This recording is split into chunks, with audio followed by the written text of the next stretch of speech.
I guess they were waiting for that last coat of shellac to dry on his face, but the reviews are in, and guess what? He did great, according to Fox News anyway. Mostly English-sounding words semi-coherently strung together without any visible on-air defecation. A masterpiece. It was a crisp evening in 2018 when the phone lines at Disney's headquarters buzzed with an unusual urgency. On the other end wasn't a studio exec or a disgruntled animator. No, it was the White House. And they weren't calling to book Mickey for a state dinner. They had a message from the Oval Office. Donald Trump was furious. Not about trade deals or border walls, but about a comedian's monologue. Seems my late-night jabs, pointing out his gilded ego and penchant for chaos, had struck a nerve so raw he couldn't let it slide. So, he did what any self-proclaimed titan of free speech would do. He tried to shut me down. 2 calls, the reports say, to express the president's displeasure and push Disney to muzzle me. If that's not a plot twist for the ages, I don't know what is. A man who campaigns on liberty clutching his pearls over a few sharp words. Now, let's get real. Trump loves to wrap himself in the flag of free speech, preaching about its sacred place in America like he's reciting the Constitution from memory. We cannot allow censorship, he bellows at rallies, his followers cheering as if he's the last bastion of open discourse. But the second someone turns that freedom on him, say, by mocking his bronzed facade or his wild tangents, he morphs into a dictator with a grudge. It's not just ironic, it's pathetic. Showed up, so the Democrats weren't the only people who hate him there. Trump went into the speech tonight with a negative approval rating, which is rare for a new president. Picture this, a dimly lit Oval Office, late at night, where the faint glow of a smartphone screen illuminates a furrowed brow. Donald Trump, hunched over his desk, isn't drafting policy or soothing a rattled nation. No, he's fuming over a map, muttering about renaming the Gulf of Mexico the Gulf of America. It's not a scene from a dystopian novel, it's reality, or at least Trump's version of it. When the Associated Press refused to play along with his geographical rebrand, he didn't shrug it off or debate the point. He banned their reporters from the White House press pool, a petty flex that screams one thing loud and clear: dissent, even over something as trivial as a name, won't be tolerated. It's not just a tantrum, it's a glimpse into a mind that sees power as a tool to bend the world to his whims. Facts, and freedom be damned. He laid out his MAG agenda for the next 4 years. They include wildly unpopular tariffs, abandoning our allies, buddying up to Russia, tax cuts for the rich, and turning Gaza into Atlantic City. This isn't an isolated stunt, it's a pattern. Trump's got a knack for wielding authority like a blunt instrument, smashing anything that doesn't fit his warped vision. Take his harebrained scheme to relocate nearly 2 million Palestinians from Gaza to, well, he hasn't said we're just somewhere they'll love it. It's the kind of half-baked idea you'd expect from a reality TV pitch. Not a world leader, except this pitch comes with real lives on the line. No plan, no diplomacy, just a vague promise of paradise, as if he's selling timeshares instead of uprooting millions. Then there's his obsession with buying Greenland and renaming it red, white, and blue land.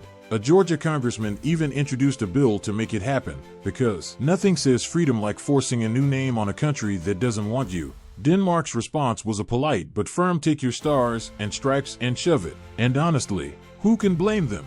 This isn't leadership. It's a dictator's daydream, scribbled in crayon and stamped with a gold-plated ego.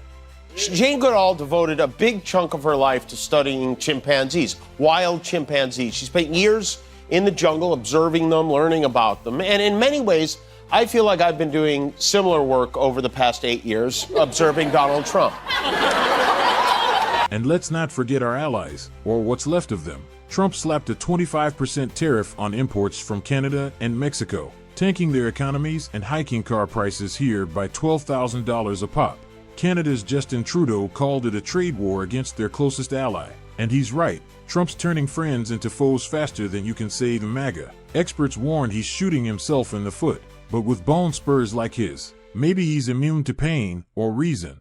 It's all part of the same playbook, power for power's sake. Consequences be damned. If he'll rewrite maps and alienate allies over bruised feelings, what's stopping him from rewriting laws, or worse, when the mood strikes? That's not a president, that's a petulant king, and we're all just pawns in his game. Why we would have been better off investing in a box of saltines. Imagine a grocery store in small-town Pennsylvania. The fluorescent lights flickering as a crowd gathers, not for a sale, but for a spectacle.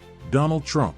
decked out in his oversized suit, shuffles through the aisles, clutching a box of crackers and declaring, "These are up 40%. The locals blink, unsure whether to laugh or cry, as he rants about $10 coffee, prices he seems to pull from a parallel universe where Starbucks charges by the gold fleck. T's not a skit, it's Trump playing economist, and the punchline is on us. While he's staging these bizarre photo ops to prove he's a man of the people, the real numbers tell a different story. The Dow's plummeted 1,300 points in 2 days. Egg prices are soaring, and his own media stocks tanked 80%. If this is winning, I'd hate to see losing, but then again, Trump's got a PhD in that, with a trail of bankruptcies to prove it. Chicken is way up, canned fruits are up 27%, butter is up 30%, crackers, who would think of it, crackers? Crackers are up 40%. This isn't just a one-off gaffe, it's a masterclass in cluelessness. Take his campaign's genius move to rally Georgia voters with a photo of Georgia, the country, not the state. Apparently, in Trump's world, Atlanta's sipping borscht by the Black Sea, or consider his penny pinching scheme to stop minting pennies because they cost 3 cents to make. Sounds thrifty until experts point out that replacing them with nickels, which cost more, would erase any savings and then some. It's basic math, but Trump flunked that long before he flunked leadership. And those tariffs he slapped on Canada and Mexico? They're jacking up car prices here by $12,000 while tanking our allies' economies. Canada's calling it a trade war. And they're not wrong. Trump's response? Handing out $100 bills in grocery stores like he's buying votes, or maybe just silence. It's not a strategy, it's a circus, and he's the ringmaster who forgot the tent. What's most galling isn't the blunders themselves, it's that he doesn't even see them. Trump's so detached he thinks $10 coffee is a relatable gripe, while the rest of us are dodging inflation like it's a dodgeball game. He's not playing 4D chess, he's playing checkers with half the pieces missing. If he can't grasp the basics, geography, economics, reality, what happens when the stakes are higher than a Piggly Wiggly stunt? This isn't just incompetence, it's a neon warning sign, flashing unfit in letters too big for even him to miss. But knowing Trump, he'd probably think it's a compliment. He thinks he bothers me or some crap like that. I said, he's one of the dumbest human beings ever. He should have listened to his wife. It was a glittering night at the Dolby Theater. The 2023 Academy Awards in full swing when Donald Trump, perched in his Mar-a-Lago lair, flipped on the broadcast with a scowl. The golden glow of his chandelier bounced off his furrowed brow as Jimmy Kimmel took the stage. Minutes before the Best Picture reveal, Trump wasn't watching for cinematic glory, he was waiting for a fight. Earlier, he'd branded Kimmel the worst host in the history of the Academy Awards on Truth Social, expecting silence or groveling. Instead, Kimmel read Trump's words aloud to millions, adding a cheeky jab that echoed through the Dolby's gilded walls. Trump's grip on the remote tightened, his face a storm cloud of orange and indignation. "This stupid guy," he muttered, already crafting his next tirade. What a dope.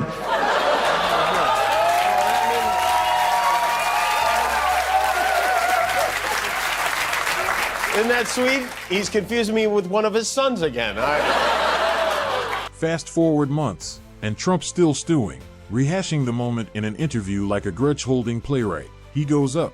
Just before the Best Picture, he fumes, as if Kimmel's timing was a personal betrayal. His wife said, "Don't do it." His manager said, "Don't do it." But he did it. Trump's version paints Kimmel as a reckless fool, ignoring sage advice to read my truth, as if Trump's opinion is gospel carved in gold. The hyperbole's thick. Kimmel's not just bad. He's the worst in history, one of the dumbest human beings ever. Yet Trump's casual dismissal, "He thinks he bothers me" or some crap like that, rings hollow. If it didn't sting, why is he still ranting, months later, like a jilted lover? This isn't about Kimmel, it's about Trump's glass jaw. A man whose mock veterans sneered at nations and slung insults like confetti can't handle a comedian's quip without clutching his pearls. He imagines Kimmel's defiance as a grand conspiracy, ignoring his wife and manager, because Trump can't fathom anyone shrugging off his edicts. The Oscars stage, that primetime spotlight, amplifies the slight in his mind. Public perception is his oxygen, and Kimmel's jab stole a breath. So he projects, Kimmel's stupid, not him. Kimmel's the failure, not the guy obsessing over a fleeting moment. Zoom out, and it's a preview of something uglier. If a late-night jest sparks this venom, what happens when the stakes climb higher? Trump's not just thin-skinned, he's a walking bruise. lashing out to mask the sting. His truth is, in fact, it's a shield for an ego too fragile to bend. So next time he crows about greatness, remember the man who couldn't laugh off a stage-lit slight, a petty king, crowned in bluster, undone by a mirror he can't face. One underexplored angle of Trump's reaction to Kimmel is how it reflects and reinforces a societal shift toward retribution rather than reflection in public discourse. His immediate pivot to personal insults, "stupid guy, dumbest human beings ever," bypasses any substantive engagement with Kimmel's critique, modeling a response that prioritizes attack over introspection. This isn't just Trump's style. It's a signal to his audience that criticism, even in the form of humor, deserves scorn rather than consideration. In a media-saturated age where public figures shape cultural norms, this behavior risks normalizing a cycle of vengeance over dialogue. If a former president can't laugh off or engage with a comedian's jab, what does that teach his followers or aspiring leaders about handling dissent? The ripple effect could be profound. Political discourse devolves further into a battlefield of ad hominem attacks, where the loudest insult wins. Not the best idea. Trump's reaction isn't just a personal failing. It's a cultural accelerant, fueling a climate where reflection is weakness and retaliation is strength. Delving deeper into the psychology behind Trump's response, his fixation on Kimmel's defiance suggests a narcissistic wound, a concept from psychology where perceived slights cut disproportionately deep for those with fragile self-esteem masked by grandiosity. Trump's narrative of Kimmel ignoring advice, his wife said, "Don't do it," and reading my truth on air isn't just about the event, it's about control. Narcissistic personalities often see criticism as a threat to their constructed identity, prompting exaggerated defenses. Here, Trump's insults and hyperbole, worst host in history.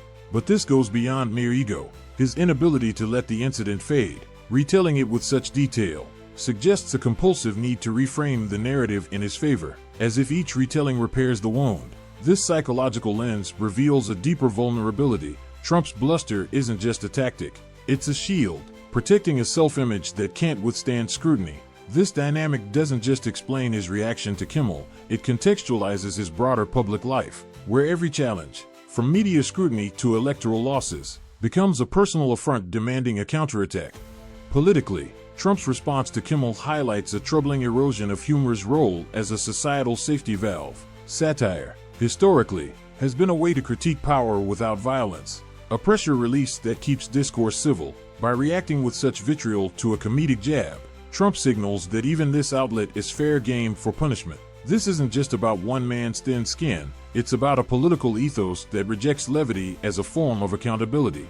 In authoritarian regimes, comedians are often the first to be silenced. Trump's reaction, while not censorship, carries that same spirit of intolerance. His framing of Kimmel's act as a reckless mistake, "he should have listened," implies that humorists should self-censor or face consequences. Here, public denigration. This sets a precedent. If leaders can't tolerate satire, they're unlikely to tolerate more direct forms of dissent, like investigative journalism or grassroots activism. The political implication is a chilling one, a culture where power demands deference, not dialogue, and where laughter becomes a risk rather than a right. Another layer to consider is how Trump's reaction plays into the modern media ecosystem, particularly its tendency to amplify personal feuds for clicks and views. His interview snippet about Kimmel isn't just a private grievance, it's content, tailor-made for a polarized audience that thrives on conflict. Trump knows this. His hyperbolic insults and dramatic retelling aren't just spontaneous, they're performative, feeding a cycle where media outlets, from Fox to MSNBC, dissect the spat for days. This dynamic doesn't just elevate Trump's voice, it distracts from substantive issues, turning governance into a reality show where ratings trump policy. The Kimmel feud becomes a microcosm of this ecosystem, a petty clash that drowns out discussion of, say, economic policy or international relations. Trump's role here isn't passive, he's an active participant, leveraging the media's hunger for the drama to keep himself center stage, even at the cost of deepening societal divides. This isn't just about one incident, it's about how personal vendettas, amplified by the media, erode the space for reasoned debate. In a culture that thrives on satire and dissent, Trump's intolerance for a comedian's quip signals a deeper disdain for free expression, a disdain that, unchecked, could ripple through discourse and democracy itself. If a stage-lit jest can provoke such venom, what hope is there for reasoned debate in darker arenas? Trump's mirror reflects not strength but fragility, not wisdom but wounded pride. And until he can face that reflection without flinching, we're left with a cautionary tale, a would-be Titan, undone not by his enemies, but by the laughter he can't bear to hear.